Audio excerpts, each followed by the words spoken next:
Everyone, जय हिंद, वंदे मातरम। तो आज आपका प्रैक्टिस सेट 1 रहने वाला है। जैसे कि मैंने आपको ऑलरेडी बताया था कि कुछ दिनों बाद मैं आपको प्रैक्टिस सेट स्टार्टअप करवा दूंगा। ये प्रैक्टिस सेट जस्ट आपके लिए एक एग्जांपल रहने वाली है कि जैसे हमारे एग्जाम में किस लेवल के क्वेश्चन पूछे जाते हैं, उसी लेवल के ये मैं सारे क्वेश्चन आपके लिए लाया हूँ। सारे के सारे आपके प्रीवियस ईयर क्वेश्चन रहने वाले हैं। तो किस लेवल के आपके क्वेश्चन पूछे जाते हैं वो सब आपको इस वीडियो में कवर अप हो जाएंगे, ठीक है। तो फर्स्ट क्वेश्चन यहाँ पे आपको दिखाई दे रहा होगा, Shobhana Narayan is associated with which of the following dance style. तो जो शोभना नारायण है वो किस डांस स्टाइल से बिलोंग करते थे, बताओ मेरे को। कथक, मणिपुरी, मोहिनीअट्टम, कथकली। शोभना नारायण का संबंध किस डांस स्टाइल से है? तो जो इसका रियल आंसर रहने वाला है वो आपको पता ही होगा कि उनका शोभना नारायण का जो संबंध था वो आपके था कथक से, ठीक है। सबसे पहले आपने क्या करना है, खुद इसका आंसर देना है। उसके बाद आपने यहाँ पे रिप्लाई करना है, ठीक है। सबसे पहले आपने खुद देखना, फिर मेरा सुनना आपने। तो कथक इसका रियल आंसर रहने वाला है। अब आपने मेरे को बताना कि कथक कहाँ का डांस है। तो कथक आपका पता ही होगा कि कथक का जो आपका डांस रहने वाला है यूपी का रहने वाला है, ठीक है। उसके बाद हम बात करते हैं मणिपुरी। तो मणिपुरी आपका डांस मणिपुर का ही रहने वाला है। उसके बाद हम बात करते हैं मोहिनीअट्टम। तो जो आपको मोहिनीअट्टम डांस रहने वाला है ये कहाँ का है, मेरे को बताओ कौन सी स्टेट का डांस है मोहिनीअट्टम।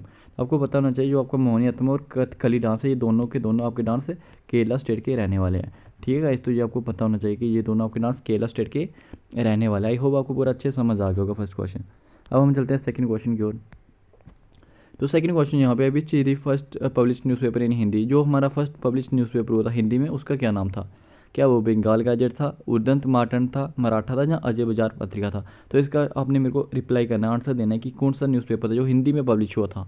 तो जो इसका रियल आंसर रहने वाला है आपका वो रहने वाला है आपका उदंत मार्टन, ठीक है। इस उदंत मार्टन जो हमारा फर्स्ट न्यूज़पेपर था जो हिंदी में पब्लिश हुआ था। अगर मैं बात करूं कि जो फर्स्ट न्यूज़पेपर इंग्लिश में पब्लिश हुआ था उसका क्या नाम था, तो वो था आपका बंगाल गैजेट। तो ये भी आपका इंपॉर्टेंट नाम रहने वाला है। और आपको ये सब पता होना चाहिए कि जो आपका बंगाल गैजेट है कब पब्लिश हुआ था। ये 1781 में पब्लिश हुआ था, ठीक है। किसके द्वारा? बंगाल हिस्ट्री के द्वारा ये पब्लिश किया गया था, जेम्स बंगाल हिस्ट्री, ठीक है।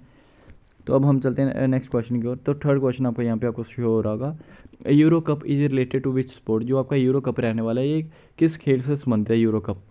क्या वो टेनिस से है, फुटबॉल से, या हॉकी से, या चेस से? तो आप मेरे को बताओ जो आपका यूरो कप रहने वाला है वो किस खेल से संबंधित यहाँ पे हमें रहने वाला है। तो आपको पता होगा जो यूरो कप है वो फुटबॉल से संबंधित है। तो जो इसका आंसर रहने वाला होगा वो आपका रहने वाला होगा फुटबॉल, ठीक है। तो अब मैं एक काम करूँगा, एक दिन आपको ये सब कुछ पढ़ा दूंगा कि ट्रॉफी जितनी भी इंपॉर्टेंट ट्रॉफी है, चाहे वो हॉकी की हो, चाहे वो फुटबॉल की हो, चाहे वो चेस की हो, जितने भी इंपॉर्टेंट कप है, सारी इंपॉर्टेंट चीज़ें मैं आपको पढ़ा दूंगा एक दिन, टेंशन नहीं लो, ठीक है। उसके बाद नेक्स्ट क्वेश्चन आपका यहाँ पे आ रहा है, trophy of cancer does not pass through which state of India. जो आपकी ट्रॉपी ऑफ कैंसर जिसको आप कर्क रेखा बोलते हो, वो यहाँ से 4 स्टेटों के आपको नाम दिए हैं, जहाँ पे गुजरात, झारखंड, छत्तीसगढ़, असम। आपने बताना है कि कौन सी वो स्टेट है जहाँ से नहीं गुजरती है, बताओ। गुजरात से गुजरती है बिल्कुल, झारखंड से बिल्कुल, छत्तीसगढ़ से बिल्कुल। तो जो इसका रियल आंसर रहने वाला आपका वो रहने वाला आपका असम। जो आपकी कर्क रेखा है वो असम स्टेट से नहीं गुजरती है, ठीक है। तो इसकी एक ट्रिक भी होती है, आपको पता होगा। इसकी एक ट्रिक होती थी मित्र पर गमशा, उससे आपको पता होगा कि पूरी की पूरी जितनी भी स्टेट से गुजरती है उससे ट्रिक से आप बना सकते हो। तो मैं आपको हर एक चीज़ ट्रिक से ही पढ़ाया करूँगा। जस्ट आपको ये फर्स्ट प्रैक्टिस सेट रहने वाला है। जस्ट आपने मेरे को ये बताना है कि इस तरीके का पढ़ाना अच्छा रह रहा है, टॉपिक वाइज आपको मैं पढ़ा दूँ, ठीक है। तो आपको पता होना चाहिए टोटल ट्रॉपी ऑफ कैंसर कितनी स्टेटों से गुजरती है, 8 स्टेटों से गुजरती है, ठीक है, जिसमें असम नहीं आती है हमारी। अच्छा, नेक्स्ट क्वेश्चन हमारे यहाँ पे आ रहा है, when was the first meeting of the Indian constituent assembly of India held, ठीक है। तो जब हमारी फर्स्ट मीटिंग हुई थी इंडियन कॉन्स्टिट्यूंट की वो कब हुई थी? तो आपने मेरे को बताना है फर्स्ट मीटिंग कब हुई थी और फर्स्ट मीटिंग आपकी किसने करवाई थी, ये चीज़ें आपने मेरे को बतानी है। तो जो आपकी फर्स्ट मीटिंग हुई थी वो हुई थी 9 दिसंबर 1946 को, ठीक है। तो ये करवाई थी हमारे टेम्परेरी प्रेसिडेंट कौन थे तब? सचिदानंद सिन्हा, सचिदानंद सिन्हा, ठीक है। ये चीज़ें आपने याद रखनी है। उसके बाद मैं बात करूँ सेकंड मीटिंग कब हुई थी, तो सेकंड मीटिंग भी आपने याद रखनी है, 11 दिसंबर को हुई थी 1946 को। ये हमारी करवाई थी परमानेंट प्रेसिडेंट उन कौन थे? डॉक्टर राजेंद्र प्रसाद। तो ये आपके लिए बहुत इंपॉर्टेंट रहने वाला है कि टेम्परेरी प्रेसिडेंट कौन थे? डॉक्टर सचिदानंद सिन्हा। तो ये चीज़ें आपने याद रखनी है। नेक्स्ट क्वेश्चन आपके पास है, when was world population day celebrated. तो जो वर्ल्ड पॉपुलेशन डे सेलिब्रेटेड हम किस तारीख को करते हैं? तो बताओ मेरे को इसका क्या आंसर रहने वाला है। क्वेश्चन नंबर 6 का क्या आंसर रहने वाला है? तो इसका आंसर रहने वाला हमारा 11 जुलाई। 11 जुलाई को कौन सा दिन सेलिब्रेट करते हैं हम? World population day. तो एक 5 जून आपके लिए बहुत इंपॉर्टेंट रहने वाला, आपको याद रखना है, वर्ल्ड इन्वायरमेंट डे, ठीक है, वर्ल्ड इन्वायरमेंट डे। तो मेरे पास 2 पीडीएफ पड़ी है इसकी, टोटल मतलब कि 50 ही, ठीक है। 50 इंपॉर्टेंट मैंने ये लिखी हैं डेज, इतने इंपॉर्टेंट है, हर बार एसएससी पूछती है, हर बार जो भी आपके एग्जाम होते हैं हर बार पूछते हैं, तो ये बहुत ज़्यादा इंपॉर्टेंट रहने वाले हैं। ठीक है, तो मैं पढ़ा दूंगा आपको। What is the name of the first women president of India, तो ये आपके लिए बहुत ईजी क्वेश्चन रहने वाला है। तो मेरे को बताओ first women president of India कौन थी? विजय लक्ष्मी पंडित, प्रतिभा देवी सिंह पाटिल, मीरा कुमार या इंदिरा गांधी? तो मेरे को इसका आंसर रिप्लाई जल्दी से जल्दी आपने कमेंट बॉक्स में देना है। ये आपके लिए होमवर्क रहने वाला है। Question number 7। क्वेश्चन नंबर 8 आपके सामने आ चुका है। What is the atomic number of oxygen, जो ऑक्सीजन है उसका एटॉमिक नंबर क्या है? तो मेरे को बताओ ऑक्सीजन का क्या एटॉमिक नंबर रहने वाला है, बताओ जल्दी से जल्दी। ऑक्सीजन का एटॉमिक नंबर क्या रहने वाला है? वो रहने वाला आपका 8। ठीक है, 8 रहता है ऑक्सीजन का, मैं समझाता हूँ यहाँ पे। ठीक है, तो 6 बताओ मेरे को किसका होता है? 6 होता है आपका एटॉमिक नंबर कार्बन का। ठीक है, उसके बाद मैं बात करूँ 17, आपको पता होगा क्लोरीन का। ठीक है, उसके बाद मैं 11 की बात करूँ तो 11 आपका आता है सोडियम का। ठीक है, सोडियम जिसको आप Na बोलते हो। ठीक है, तो ये चीज़ें आपके लिए इंपॉर्टेंट रहने वाली है। उसके बाद नेक्स्ट क्वेश्चन आपके सामने आ चुका है। Which carbon is use to make pencil, तो ये आपको पता होगा, बहुत अच्छे तरीके से आपको ये क्वेश्चन आता होगा कि पेंसिल मेक करने के लिए कौन से कार्बन का यूज़ किया जाता है? तो इसका आंसर रहने वाला आपका ग्रेफाइट। ठीक है गाइस, चलते हैं नेक्स्ट क्वेश्चन की ओर। Which of the following acid is used in car batteries, तो आपने मेरे को बताना है कि जो आप कार की बैटरीज होती है उसमें कौन सा एसिड का यूज़ किया जाता है? सल्फ्यूरिक एसिड हो गया, हाइड्रोक्लोरिक एसिड हो गया, एसिटिक एसिड हो गया, मैथनोइक एसिड हो गया। तो जिसका आंसर रहने वाला आपका वो रहने वाला आपका सल्फ्यूरिक एसिड, जिसको आप H2SO4 भी बोलते हो। ठीक है, तो ये आपका इसका राइट आंसर रहने वाला। तो इस क्वेश्चन को इंपॉर्टेंट मार्क कर लो, बहुत ही इंपॉर्टेंट क्वेश्चन आपके लिए ये रहने वाला है। ठीक है, नेक्स्ट क्वेश्चन यहाँ पे आ रहा है। What is the unit of resistance, तो जो रेसिस्टेंस का यूनिट रहने वाला है वो क्या रहने वाला है? तो बताओ मेरे को रेसिस्टेंस का क्या यूनिट रहने वाला है, जल्दी जल्दी बताओ। तो रेसिस्टेंस का यूनिट आपको पता ही है, ओम होता है। ठीक है, करंट का क्या होता है? करंट का आपको आता है एम्पेयर आ जाता है करंट का। ठीक है, तो वाट आ जाता है आपका पावर का। ठीक है, कूलम्ब आ जाता है आपका चार्ज का। तो ये चीज़ें आपके लिए बहुत ज़्यादा इंपॉर्टेंट रहने वाली है। अच्छा, नेक्स्ट क्वेश्चन की ओर चलते हैं। Which are the following is not an electronic device, तो आपने मेरे को बताना है, ये क्वेश्चन आपके लिए होमवर्क रहने वाला है। तो इसका आपने आंसर करना है कमेंट बॉक्स में, ये आपके लिए होमवर्क रहने वाला है। तो इसका आप आंसर करिए कमेंट बॉक्स में। ठीक, बहुत इंपॉर्टेंट क्वेश्चन रहने वाला है। The unit of measuring astronomical distance is, तो कौन सा एस्ट्रोनॉमिकल डिस्टेंस को मेजर करने के लिए किस यूनिट से आप मेजर करते हो, बताओ मेरे को। तो जो इसका आंसर रहने वाला आपको वो है लाइट ही है। तो बहुत ही ईजी क्वेश्चन था ये आपके लिए।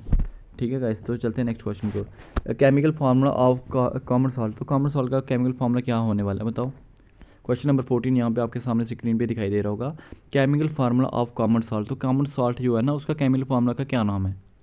वो है आपका रहने वाला है सोडियम क्लोराइड, NaCl। ठीक है, NaCl। ठीक है, अगर मैं बात करूँ HCl की, तो HCl का मतलब होता है हाइड्रोक्लोरिक एसिड।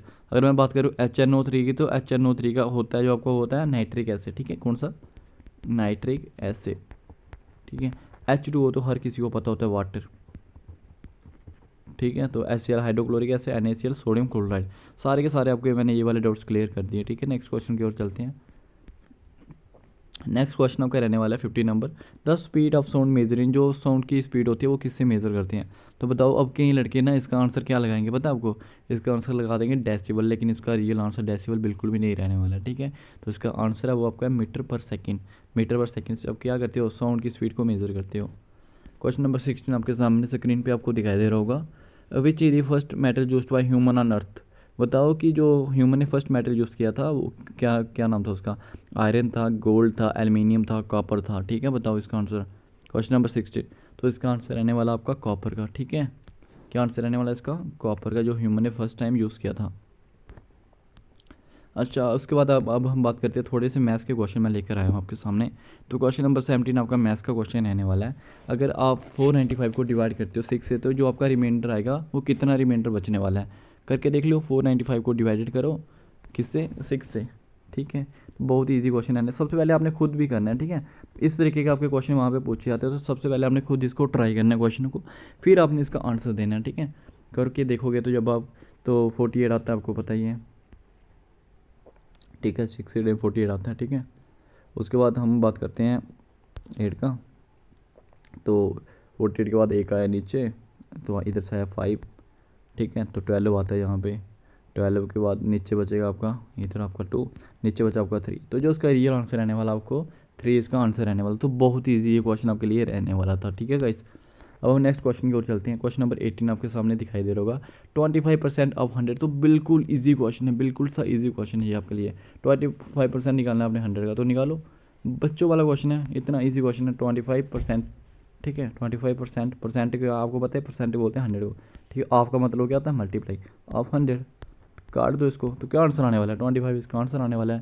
देखो कितना ईजी सा क्वेश्चन आपको पूछा गया था आपके एग्जाम में, प्रीवियस ईयर क्वेश्चन रहने वाला ये, ठीक है। उसके बाद बात करते हैं हम नेक्स्ट क्वेश्चन की, the salary of a person is rate 20,000, if the salary increase by 14% then what will be the new salary, ठीक है। तो इसका आंसर आपने मेरे को कमेंट करके बताना है, बहुत ईजी सा क्वेश्चन रहने वाला है, बिल्कुल ईजी सा क्वेश्चन ये आपके लिए देखने को मिलेगा। तो जल्दी से जल्दी आप कमेंट करके मेरे को इसका आंसर दीजिए कि इसका आंसर आपके लिए क्या रहने वाला है, ठीक है गाइस, जल्दी से जल्दी करिए। तो आज की वीडियो बस इतनी रखते हैं, मिलते हैं नेक्स्ट वीडियो में। अगर आपको वीडियो अच्छी लगती है तो वीडियो को लाइक ज़रूर कीजिए और चैनल को सब्सक्राइब जरूर कीजिए। अगर आपका कोई भी डाउट बचता है तो कमेंट करके ज़रूर बताएं। अब आपने मेरे को एक इंपॉर्टेंट चीज़ ये बतानी है कि जो आपने क्लासेस लेनी है वो टॉपिक वाइज लेनी है, ऐसे मैं प्रैक्टिस सेट आपको करवाते रहो, ये चीज़ आपने मेरे को ज़रूर बतानी है।